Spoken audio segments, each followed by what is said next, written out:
Hello dear students. आज के video lecture में हम आपसे बात करने वाले हैं nomenclature nomenclature of organic compound.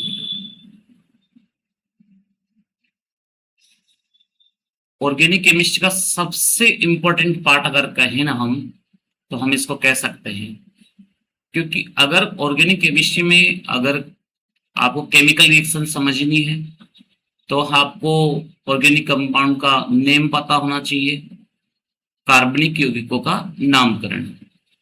बिना नॉमेनक्लेचर के आप आगे नहीं बढ़ सकते हैं। ये बेसिक है बहुत, और इसको हम डिफरेंट डिफरेंट फॉर्म में पढ़ेंगे। कार्बनिक यौगिकों का नामकरण। देखिए स्टूडेंट्स, अगर हम कहें कि कार्बनिक यौगिकों का नामकरण करना चाहते हैं तो डिफरेंट डिफरेंट एक सिस्टम थे नॉमेनक्लेचर के। जैसे अगर हम रीजनल सेक्टर के हिसाब से नॉमेनक्लेचर करें तो उसको हम बोलेंगे साधारण नाम पद्धति। कार्बनिक यौगिकों का नामकरण एक तो साधारण नाम पद्धति, जिसको रूढ़ पद्धति भी कहते हैं, हम ट्राइवियल सिस्टम भी कहते हैं, कॉमन नेम सिस्टम और ट्राइवियल सिस्टम।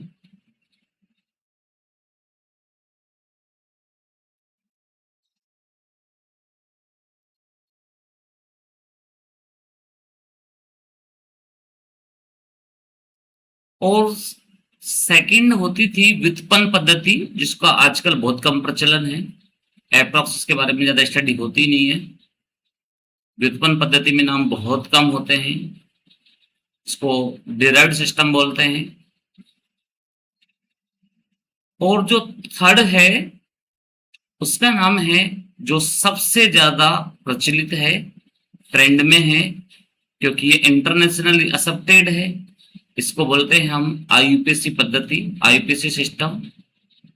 तो हम एक एक पद्धति के बारे में आपसे डिस्कशन करने वाले हैं आज। तो आज हम पहली पद्धति आपके सामने लेके आ रहे हैं, जिसका नाम क्या है, आईयूपी। पहले साधारण नाम पद्धति के बारे में अध्ययन कर लेते हैं।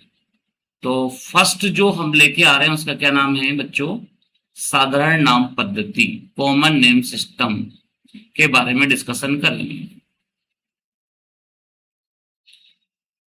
अब देखिए, किसी भी कंपाउंड का नाम अगर देना है ना, ऑर्गेनिक कंपाउंड है, चाहे उसका आप कॉमन नेम देना चाहते हो, चाहे आप उसका आईयूपीएसी नेम देना चाहते हो, उसकी कुछ एक फॉर्मूले का उपयोग करके आप दे सकते हैं। वो फॉर्मूला क्या है, prefix plus root word plus suffix, इनका यूज करके आप किसी भी कंपाउंड का, चाहे तो आप आईयूपीएसी नाम दे, चाहे आप कॉमन नेम दे। प्रीफिक्स मीन्स पूर्व लग्न, जो मोस्टली लोकेंट होते हैं, रूट वर्ड के आगे लगते हैं, प्रतिस्थापी के रूप में जाने जाते हैं। और रूट वर्ड क्या होता है, मूल शब्द होता है जो कार्बन की संख्या को डिनोट करता है। और सफिक्स क्या होता है, अनुलग्न होता है, जो कि रूट वर्ड के पीछे लगता है। अब ये जो पूर्व लग्न है ना, ये प्रतिस्थापी होते हैं, लोकेंट सब्स्टिट्यूएंट होते हैं, प्रतिस्थापी सब्स्टिट्यूएंट होते हैं। अब ये मोस्टली कैसे आइडेंटिफाई होते हैं, ये ब्रांच की फॉर्म में यूज होते हैं मोस्टली। जैसे आपको एल्किल नाम से देखने को मिलेंगे। अब ये एल्किल छोटा वर्ड नहीं है, बहुत ही लार्ज वर्ड है। इसके बारे में डिटेल से अपन डिस्कशन करने वाला है। जैसे Maithil, ethyl, propyl, butyl, isobutyl, नियोपेंटिल, इस तरीके के जो वर्ड्स है ना, वो एज ए सब्स्टिट्यूएंट यूज होते हैं अगर ब्रांच की फॉर्म में आ रहे हैं तो। सेकंड बात करें तो एल्कोक्सी, एल्कोक्सी। अब देखिए, एल्कोक्सी को डिनोट करते हैं ओ आर से। किससे डिनोट करते हैं, ओ आर से। जैसे हम बात करें एल्कोक्सी के बारे में, तो ओ के साथ C3 लग गया तो नाम हो गया इसका मिथोक्सी, और ओ के साथ C2H5 लग गया तो नाम हो गया इथोक्सी। ये ऑलवेज किसकी फॉर्म में यूज करने हमको, एज ए सब्स्टिट्यूएंट की फॉर्म में हमको यूज करने रहेंगे। और यदि हम और पूर्व लगन के बारे में जाने तो देखिए, और पूर्व लगन के बारे में समझते हैं तो बहुत सारे पूर्व लगन जो यूज होते हैं मोस्टली, जैसे NO2। NO2 को हम क्या बोलेंगे, नाइट्रो ग्रुप बोलेंगे, नाइट्रो समूह बोलेंगे। तो जब भी NO2 ब्रांच की फॉर्म में आए तो आप इसको नाइट्रो बोलेंगे। अब आपने एक वर्ड सुना होगा हेलोजेंस। तो हेलोजेंस को यहाँ हेलो की फॉर्म में यूज किया जाएगा। हेलोजन को किस फॉर्म में यूज किया जाएगा, हेलो की फॉर्म में। ये चार होते हैं, सबको पता है, FCl, Br और I। मीन्स आप इसको क्या लिखेंगे, फ्लोरो, क्लोरो, ब्रोमो और आयोन। इस तरीके से आप इनका यूज कर सकते हैं। और कभी NO आ जाए तो आप इसको नाइट्रोसो बोलेंगे। NO को क्या बोलेंगे यहाँ पर, नाइट्रोसो का नाम देकर आप इसको यूज करेंगे। ओके, तो ये सब क्या रहेंगे, पूर्वलग्न रहेंगे। इसके अलावा आप साइक्लो वर्ड का भी यूज कर सकते हैं साइक्लो कंपाउंड्स में, और बाईसाइक्लो में बाईसाइक्लो के नाम से यूज कर सकते हैं। इस तरीके से साइक्लो और बाईसाइक्लो के नाम से भी आप यहाँ पर कंपाउंड है। एक स्पाइरो कंपाउंड भी होते हैं, ये भी एज ए प्रीफिक्स ही यूज होते हैं। लेकिन जो रूट वर्ड है, मूल शब्द है, वो नंबर ऑफ कार्बन को डिनोट करता है बच्चों। रूट वर्ड, मूल शब्द किसको बताता है, कार्बन की संख्या को बताता है। यानी कि एक कार्बनिक यौगिक में कितने कार्बन है उसके बेस पर हम यहाँ पर बात करते हैं। जैसे रूट वर्ड की बात करें तो अगर हम देखें तो एक कार्बन के लिए, अब देखिए कॉमन नेम सिस्टम में हम एक कार्बन को क्या बोलते हैं, फॉर्म बोलते हैं। एक कार्बन को क्या बोलते हैं, फॉर्म बोलते हैं। 2 कार्बन को क्या बोलते हैं, एसिड बोलते हैं। क्या बोलते हैं बच्चों, एसिड, एसिड बोलते हैं। जैसे 1 कार्बन को बोला हमने फॉर्म। यहाँ 3 कार्बन को हम बोलेंगे प्रोपियोन, प्रोपियोन। 4 कार्बन को हम बोलेंगे ब्यूटर, और बच्चों 5 कार्बन को बोलेंगे वेलर। ये हम बात कर रहे हैं किसमें, कॉमन नेम सिस्टम में। लेकिन जब इसको IUPAC में पढ़ते हम तो IUPAC में रूट वर्ड चेंज हो जाते बच्चों। IUPAC में रूट वर्ड कैसे चेंज हो जाते, एक कार्बन को वहां मेथ बोला जाता, 2 कार्बन को वहां एथ बोला जाता, 3 कार्बन को वहां प्रोप बोला जाता, 4 कार्बन को वहां ब्यूट बोला जाता, 5 कार्बन को वहां पेंट बोला जाता, 6 कार्बन को यहाँ हेक्स बोला जाता, 7 कार्बन को यहाँ हेप्ट बोला जाता, 8 कार्बन को यहाँ ऑक्ट बोला जाता, 9 कार्बन को यहाँ नॉन बोला जाता, और 10 कार्बन को यहाँ डेक बोला जाता है। ये लेकिन आपको केवल किस में यूज करना है, IUPAC सिस्टम में रूट वर्ड है। IUPAC सिस्टम में रूट वर्ड, IUPAC सिस्टम में ये रूट वर्ड होते हैं। क्लियर। अब देखिए सफिक्स क्या होते हैं। सफिक्स जो रूट वर्ड के पीछे लगते हो, after root word used, after root word used, क्या वो कहलाएंगे, उनको सफिक्स कहेंगे, यानी कि अनुलग्न कहेंगे। क्या कहने वाले हैं इनको, अनुलग्न कहने वाले हैं। अब ये रूट वर्ड 2 टाइप्स के होंगे, प्राइमरी और सेकेंडरी। रूट वर्ड को 2 कैटेगरी में हमने डिवाइड कर दिया। एक हो गया प्राइमरी सफिक्स, और एक हो गया हमारे पास secondary suffix.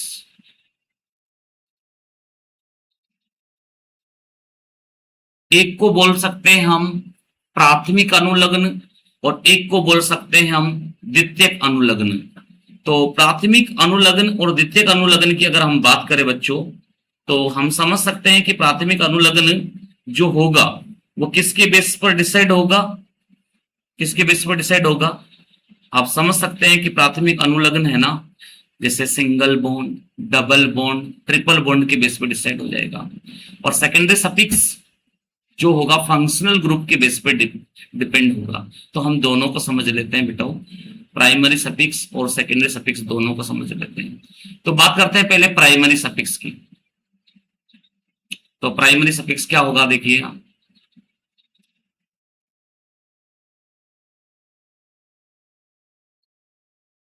On the basis of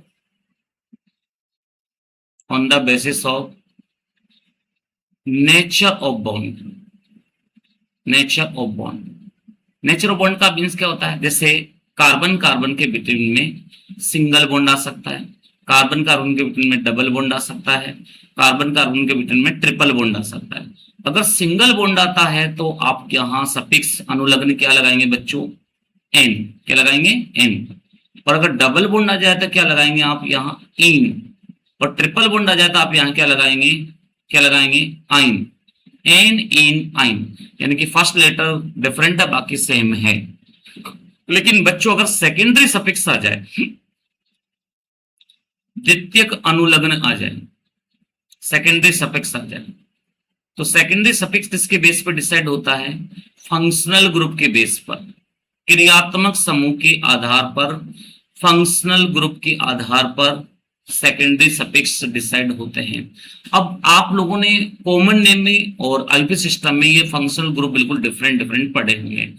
तो हम दोनों फंक्शनल ग्रुप की बात कर लेते हैं, दोनों टाइप के फंक्शनल ग्रुप की बात कर लेते हैं जो आपने पढ़े होंगे।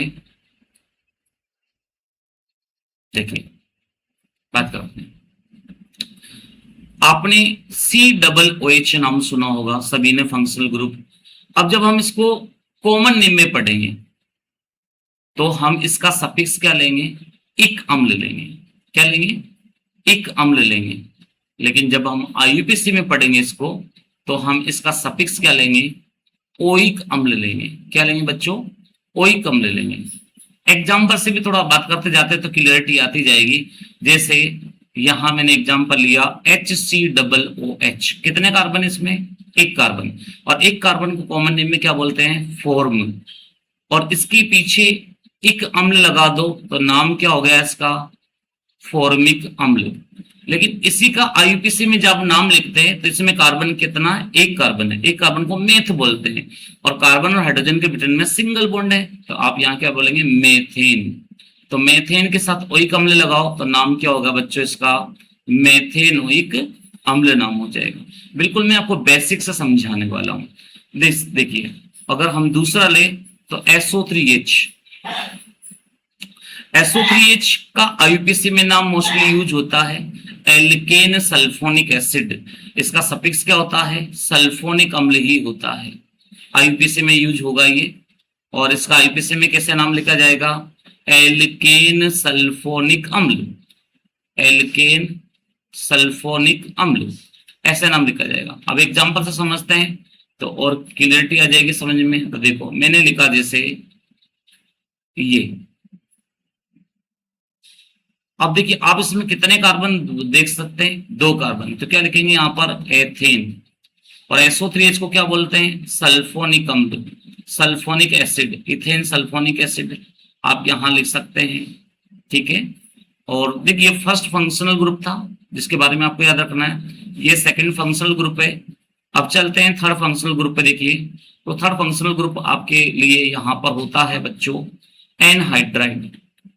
एनहाइड्राइड, इस नाम को रट लेना। एनहाइड्राइड में बहुत सी बार गड़बड़ करते हैं बच्चे। देखिए एनहाइड्राइड दिखने में कैसा दिखता है, दो CO के बीच में एक ऑक्सीजन बच्चों कॉमन आती है, उसको अपन क्या बोलते हैं, एनहाइड्राइड।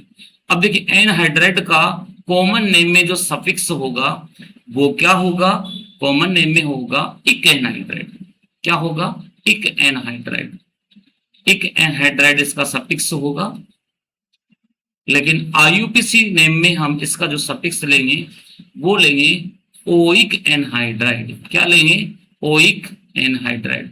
चलिए हम इसकी प्रैक्टिस करते हैं तब हमको चीज समझ में आएगी कि इक एनहाइड्राइड और ओइक एनहाइड्राइड का नोमेनक्लेचर कैसे किया जाएगा।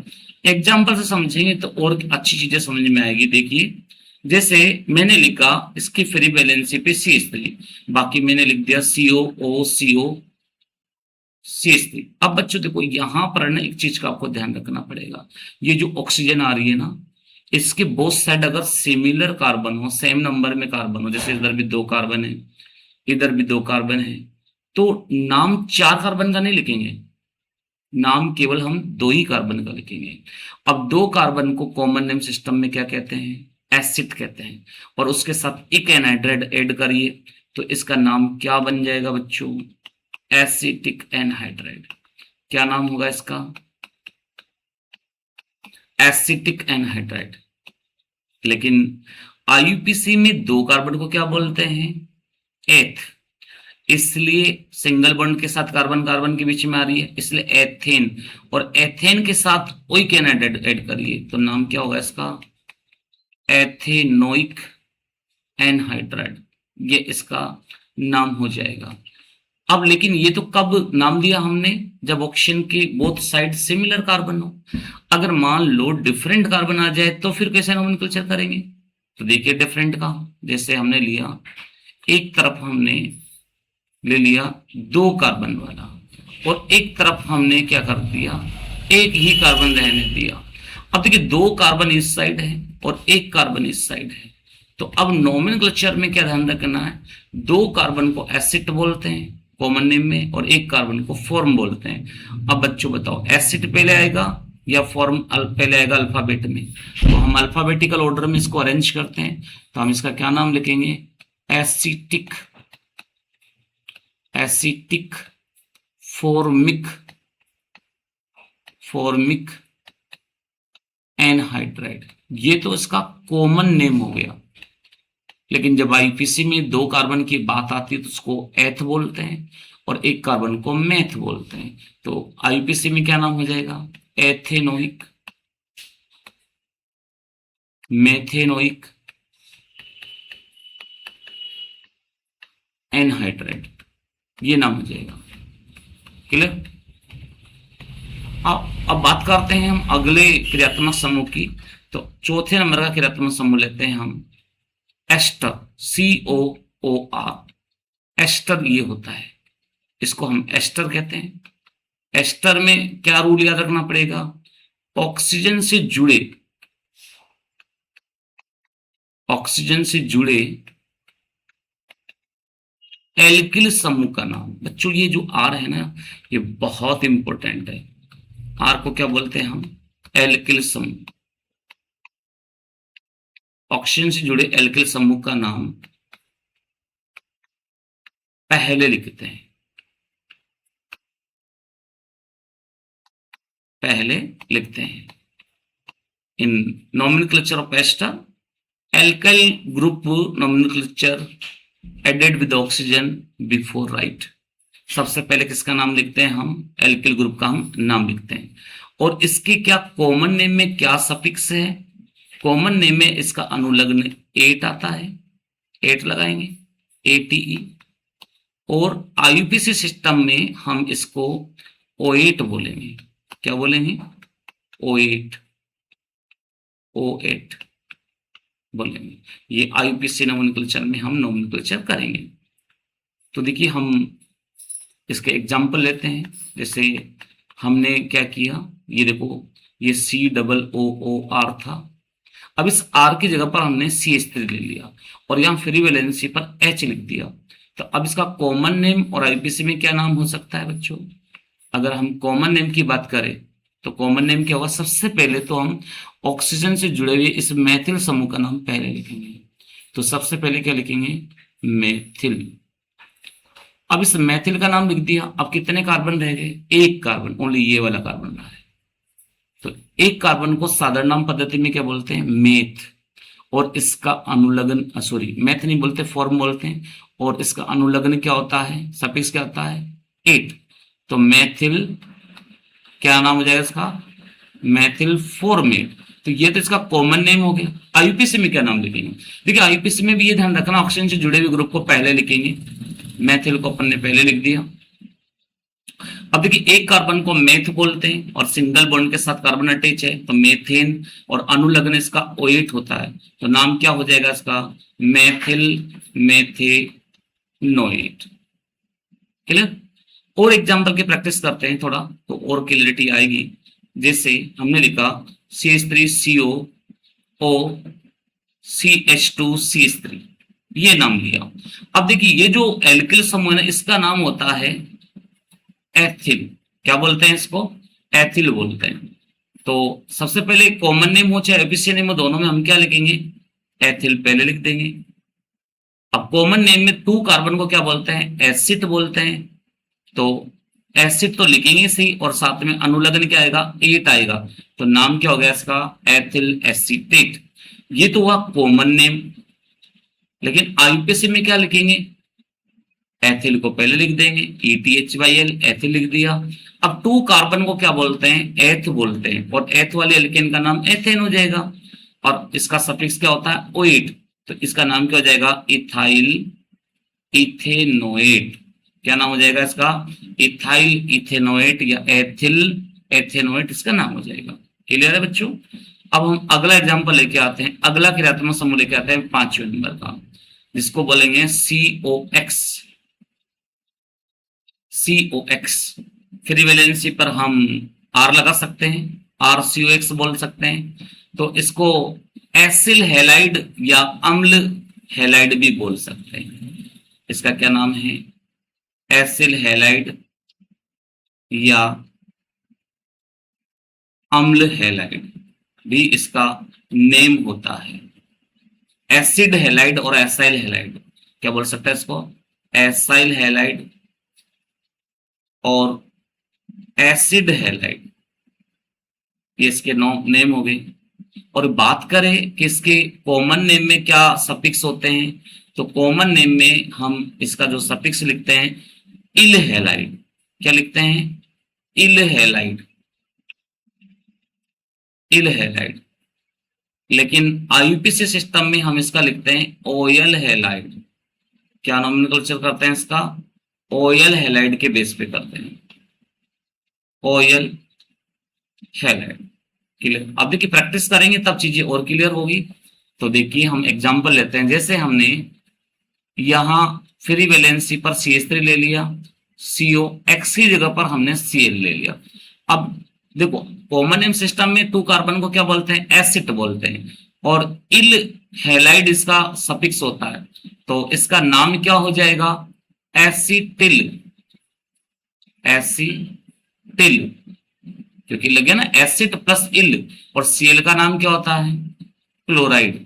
तो इसको क्या बोल देंगे हम बच्चों, एसिटिल क्लोराइड। लेकिन जब ये बात आईयूपीसी में आएगी तो 2 कार्बन को एथ बोलते हैं और सिंगल बॉन्ड के साथ है तो एथेन, और अनुलग्न क्या लगाओगे, OL, तो एथेनोयल, एथेनोयल क्लोराइड, ये इसका नाम हो जाएगा। इथेन प्लस OL, तो ई हटा दो, OL ऐड कर दो, इथेनोयल क्लोराइड, ये इसका आईयूपीसी में नेम हो जाएगा। और देख लेते हैं, और एग्जांपल देख लेते हैं एक और। देखिए ये कार्बन आ गए हमारे पास, 3 कार्बन आ गए। अब 3 कार्बन को क्या बोलते हैं, प्रोपियोन कॉमन नेम में, और इल हैलाइड इसका नाम आता है। तो प्रोपियोन लिखने के बाद में हम इल क्लोराइड ऐड कर देंगे तो नाम हो गया प्रोपियोनिल क्लोराइड। क्या नाम हो गया बच्चों, प्रोपियोनिल क्लोराइड, प्रोपियोनिल क्लोराइड। ओके। लेकिन आईयूपीसी में 3 कार्बन को क्या बोलते हैं, प्रोपेन। तो यहां आईयूपीसी में नाम क्या होगा, प्रोपेनोयल, प्रोपेनोयल क्लोराइड, प्रोपेनोयल क्लोराइड। और देखो लगते दोनों एक जैसे, ये प्रोपियोनिल है, ये प्रोपेनोयल है, प्रोपेनोयल, दोनों में फर्क देखिए आप, वो प्रोपियोनिल है, ये प्रोपेनोयल क्लोराइड है। क्या नाम है इसका, प्रोपेनोयल क्लोराइड। क्लियर है। अब हम अगले एग्जाम्पल की तरफ बढ़ते हैं, अगले क्रियात्मक समूह की ओर जाते हैं। तो अगला क्रियात्मक समूह है हमारा कौन से नंबर का, 6 नंबर का, जिसका नाम है एमाइड। क्या नाम है? एमाइड। एमाइड, CONH2 को एमाइड बोलते हैं, AMIDE नाम है इसका। और इसका देखिए कॉमन नेम और IUPAC नेम में क्या अनुलग्न होता है। दोनों में सेम अनुलग्न है, चाहे आप कॉमन नेम में लिखे चाहे आप IUPAC में लिखे, दोनों में आप इसको क्या बोलेंगे? एमाइड ही बोलेंगे। अमाइड भी बोलते हैं, एमाइड भी बोलते हैं। अब एग्जाम्पल से प्रैक्टिस करते हैं तब क्लियर होगी। जैसे हमने फ्री वैलेंसी पर H लगा दिया, तो एक कार्बन को क्या बोलते हैं? फॉर्म बोलते हैं। और फॉर्म के साथ एमाइड ऐड करिए तो फॉर्मा एमाइड ऐड करिए तो फॉर्मामाइड, फॉर्मेमाइड हम बोल सकते हैं इसको, फॉर्मामाइड या फॉर्मेमाइड। लेकिन अगर बात करें कि IUPAC सिस्टम में, IUPAC सिस्टम में बात करें तो IUPAC सिस्टम में एक कार्बन को क्या बोलते हैं? मेथ बोलते हैं। और हम क्या लगाते हैं? मेथेन, क्योंकि सिंगल बॉन्ड के साथ होती है। और मेथेन के साथ जैसे आपने लिखा मेथेन, अब इसके साथ एमाइड ऐड करिए तो नाम क्या हो गया? मेथेनेमाइड। क्या नाम हो गया इसका? मेथेनेमाइड। ओके, मेथेनेमाइड, मेथेनेमाइड इसका नाम हो गया। और एग्जाम्पल लेते हैं, दूसरा एग्जाम्पल लेते हैं, एग्जाम्पल नंबर 2 लेते हैं। तो एग्जाम्पल 2 में हम क्या करते हैं? H की जगह पर क्या ले लेते हैं? CH3 ले लेते हैं। 2 कार्बन वाला लेते हैं। तो 2 कार्बन को क्या बोलते हैं? एसिड बोलते हैं। क्या बोलते हैं कॉमन नेम में? एसिड। और एसिड के साथ एमाइड ऐड करिए तो एसिटामाइड। क्या नाम हो जाएगा? एसिटामाइड। और देखिए IUPAC सिस्टम, ये कॉमन नेम हो गया। IUPAC नोमेनक्लेचर करेंगे तो 2 कार्बन को क्या बोलते हैं? एथ, तो एथेनेमाइड। क्या नाम हो जाएगा IUPAC में? एथेनेमाइड, ETHAN। अब E को हटाकर AMID ऐड कर दो तो इथेनेमाइड या एथेनेमाइड, ये इसका नेम हो जाएगा। और यदि हम अगले की एग्जाम्पल की बात करें, अगले क्रियात्मक समूह की बात करें, तो अगला क्रियात्मक समूह होता है साइनाइड। 7 नंबर पर हम ले रहे हैं साइनाइड। साइनाइड, साइनाइड को बच्चों CN से डिनोट करते हैं। और देखिए इसका कॉमन नेम सिस्टम में जो अनुलग्न होता है वो साइनाइड ही होता है, साइनाइड ही होता है।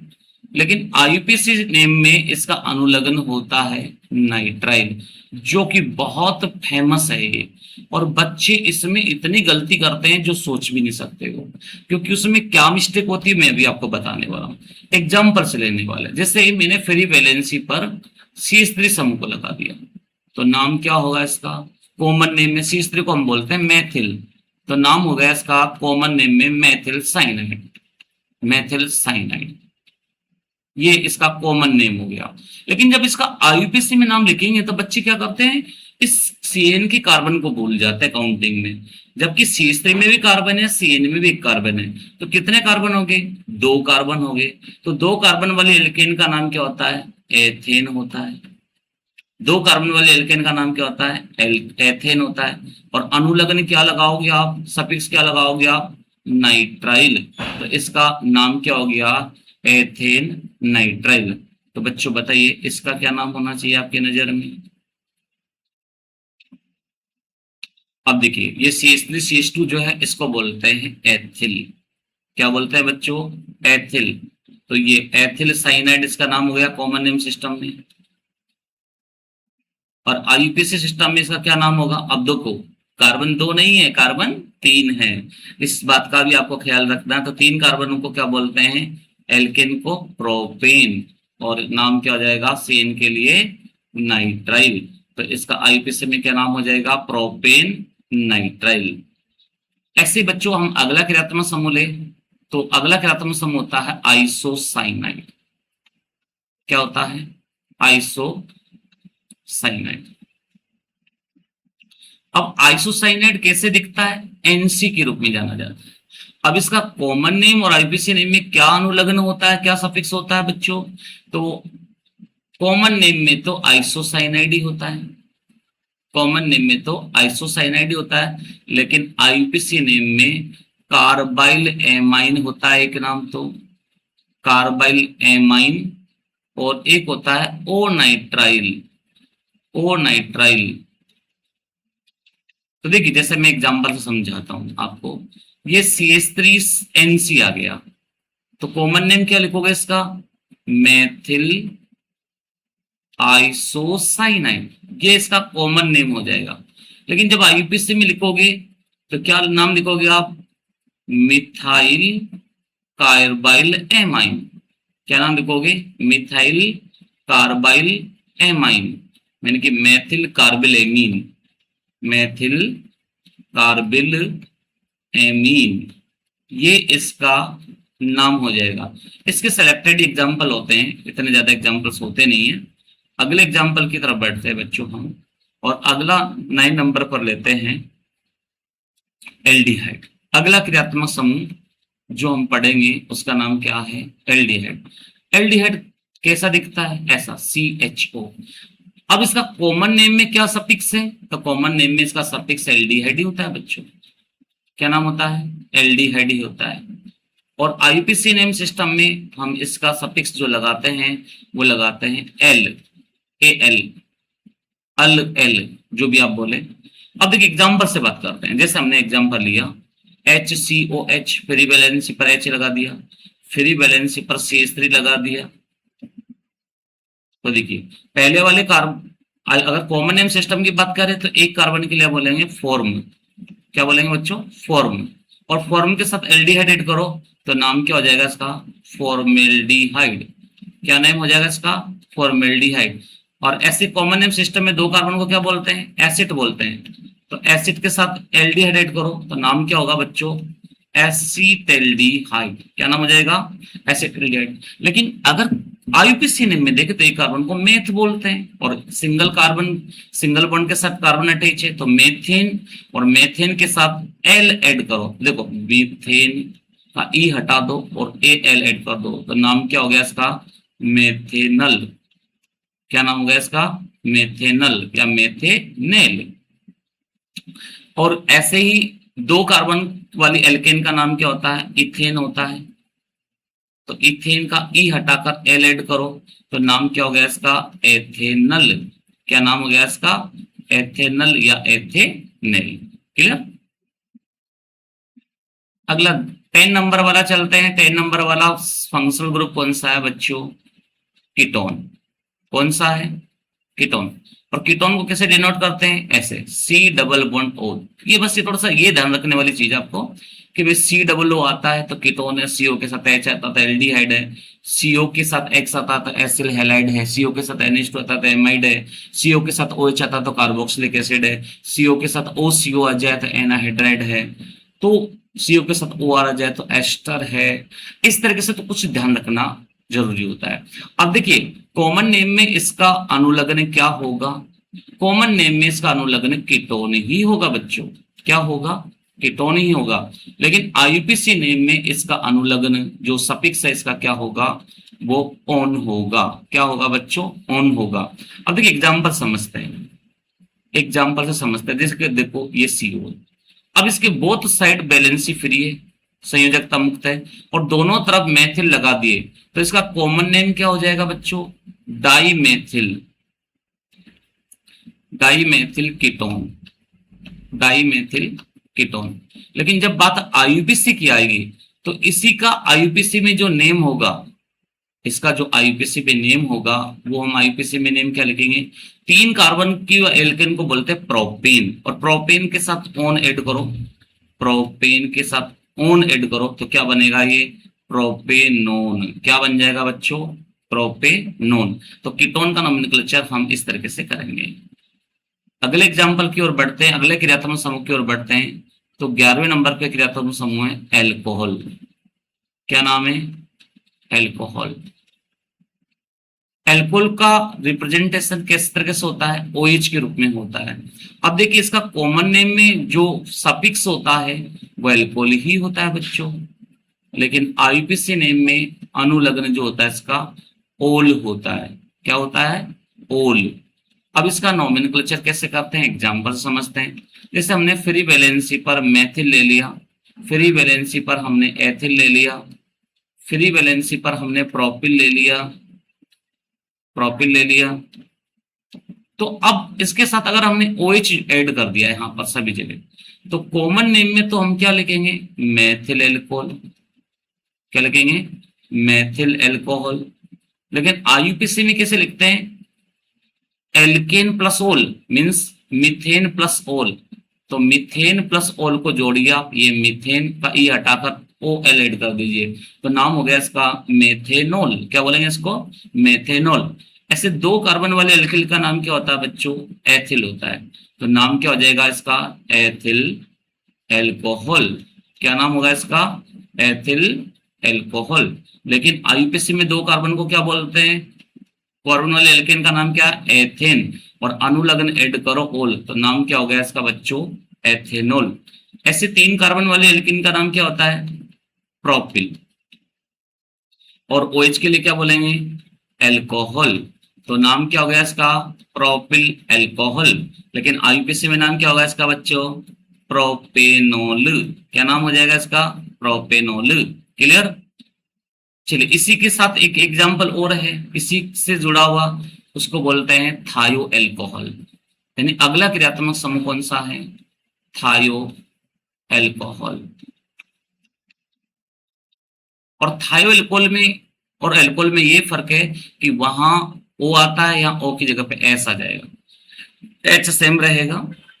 तो कॉमन नेम में इसका जो अनुलग्न रहेगा वो लगेगा बच्चों थायो, और एल्कोहल थायो एल्कोहल ही रहेगा।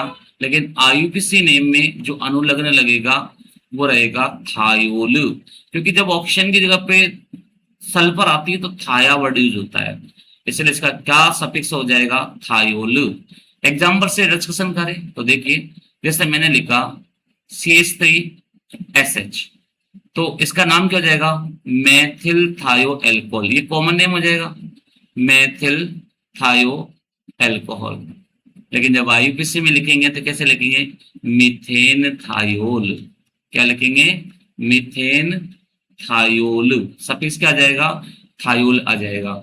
ये भी बहुत कम यूज होता है।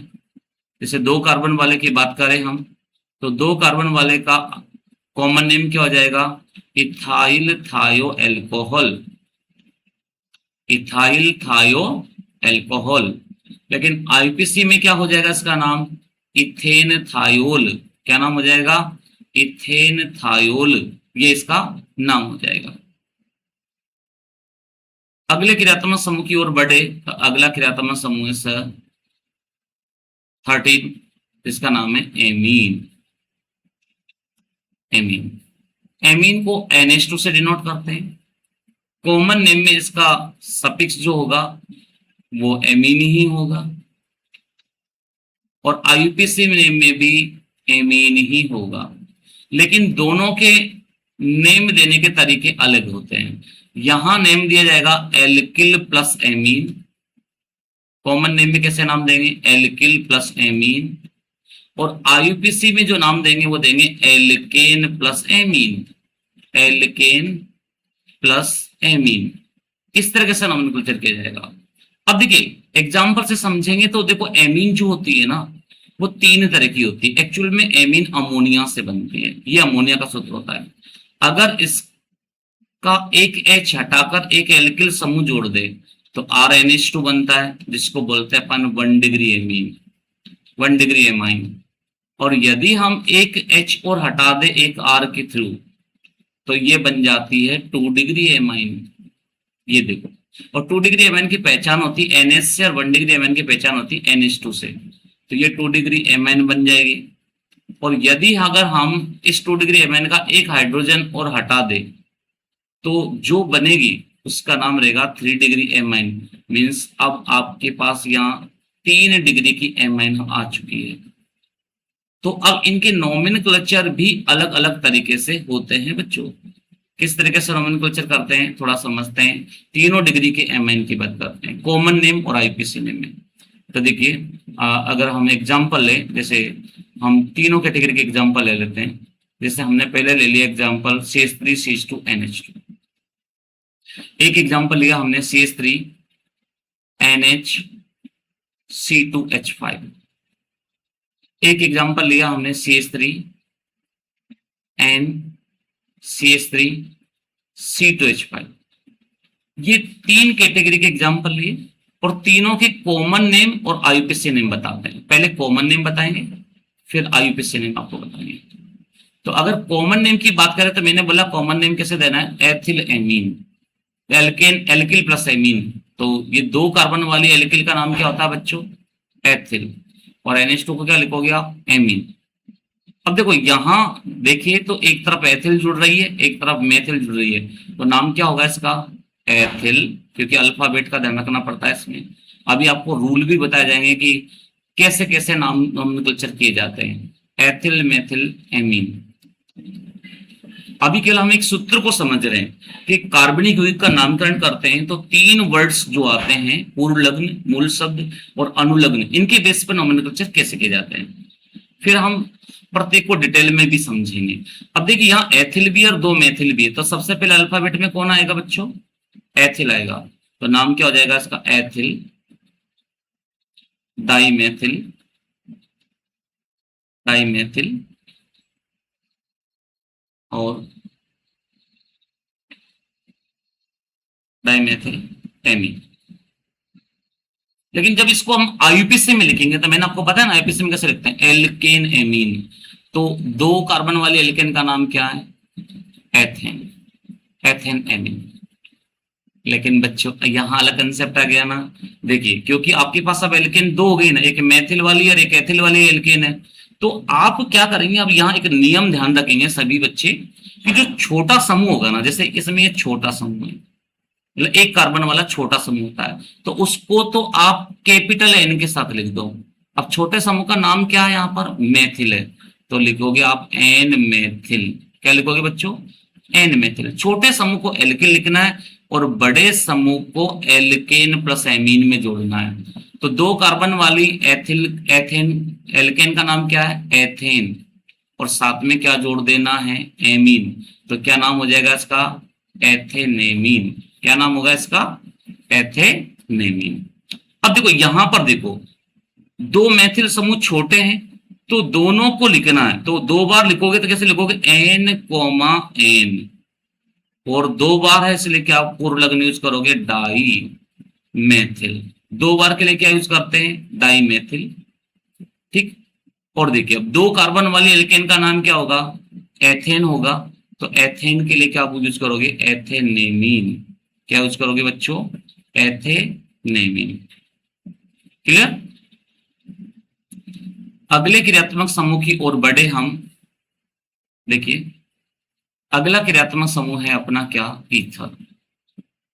ईथर, ईथर का डिटेक्शन आइडेंटिफिकेशन इससे होता है, 2 वैलेंसी फ्री होती है और इसका जो नाम लिखा जाता है कॉमन नेम में, पीछे ईथर ही सफिक्स आता है, लेकिन आईयूपीएसी नेम में लिखने का तरीका क्या होता है बच्चों, एल्कोक्सी एल्केन। कैसे लिखना आपको यहां पर, alkoxy alkane, alkoxy, alkoxy alkane. अब कब तो एल्कोक्सी लिखना है, कब एल्केन लिखना है, तो बच्चों एल्कोक्सी कब लिखना है, जब छोटा एल्किल समूह आ जाए। छोटा एल्किल समूह आने पर आपको क्या लिखना है, स्मॉल एल्काइल ग्रुप के लिए क्या लिखना है, एल्कोक्सी, और लार्ज एल्काइल यानी कि बड़े एल्किल के लिए क्या लिखना है आपको, लार्ज एल्काइल के लिए क्या लिखना है आपको, एल्केन। देखो प्रैक्टिस से ही समझ में आती है ना चीजें, ऐसे तो हम समझ नहीं सकते क्योंकि हमने कह दिया कि छोटा ये बड़ा, लेकिन हमको आइडेंटिफाई करना पड़ेगा कौन सा एग्जाम्पल छोटा है कौन सा बड़ा। तो देखो जैसे जनरल में कहूँ आपसे, मैंने लिखा CH3OCH3, अब इसमें कोई भी छोटा बड़ा नहीं है, तो कॉमन नेम में तो क्या होगा, 2 मेथिल समूह तो क्या लिख दोगे, डाई मेथिल, और सफिक्स क्या होता है, अनुलग्न क्या होता है इसका, ईथर, तो नाम होगा इसका डाइमेथिल ईथर। लेकिन जब बात ये क्वेश्चन आईयूपीएसी में पूछा जाएगा तो देखो अभी कोई छोटा बड़ा नहीं है, इसलिए एक मैथिल को तो ऑक्सीजन के साथ जोड़कर बोलो मिथोक्सी, मिथोक्सी। लेकिन दूसरी मैथिल को क्या लिख दोगे, मेथेन, मिथोक्सी मेथेन। अब और एग्जाम्पल लेते हैं, तब पता चलेगा कि छोटा बड़ा समूह क्या होता है। तो देखो मैंने एग्जाम्पल लिया यहाँ पर, जैसे CH3 CH2 OCH3, ये वाला एग्जाम्पल लिया। अब इसमें छोटा समूह मेथिल और बड़ा समूह एथिल है, लेकिन कॉमन नेम में तो पहले क्या लिखते हैं, एथिल, फिर मेथिल, इथर, ये इसका नाम लिख दिया, एथिल मेथिल इथर। लेकिन जब आईयूपीएसी में नाम लिखोगे तो कॉमन नेम हो गया। आईयूपीएसी में छोटा समूह कौन सा, ये मेथिल समूह, तो मेथिल समूह ऑक्सीजन के साथ जुड़ के आएगा, तो नाम आ जाएगा इसका मिथोक्सी। क्या नाम लिखोगे, मिथोक्सी। और 2 कार्बन वाले एल्केन का नाम क्या लिखोगे बच्चों, एथेन। क्या नाम लिखोगे, एथेन। तो अभी हमने क्या समझा, हमने केवल अगर समराइज करें ना, तो देखो हमने लिखा एक ऑर्गेनिक कंपाउंड का नेम, और उस नेम में 3 वर्ड आए। क्या क्या नाम आया, प्रीफिक्स प्लस रूट वर्ड, मूल शब्द, प्लस सफिक्स। सफिक्स, तो प्रीफिक्स, रूट वर्ड और सफिक्स की डिटेल हमने इस वीडियो में समझी है। अगले वीडियो में हम अभी ये समझेंगे कि एल्किल खानदान में क्या क्या बातें कर सकते हैं। साधारण नाम में नॉर्मल क्या होता है, आइसो क्या होता है, नियो क्या होता है। कुछ स्पेशल वर्ड भी यूज होते हैं कि जैसे 3 कार्बन एक डबल बॉन्ड आ जाए तो क्या बोलना है, 4 कार्बन एक डबल बॉन्ड आ जाए तो क्या बोलना है, स्पाइरो क्या होते हैं, बाइसाइक्लो क्या होते हैं, साइक्लो क्या होते हैं, इनके बारे में जानेंगे। ठीक है ना। तो हम धीरे धीरे पहले इस चीजों को समझ रहे हैं, उसके बाद में हम नॉमेनक्लेचर पर आगे बढ़ते जाएंगे। तो मुझे उम्मीद है कि आपको समझ में आया होगा, और यदि अगर आप कोई बात नहीं समझ में आती है तो आप कमेंट बॉक्स में लिख सकते हैं। Okay, thank you.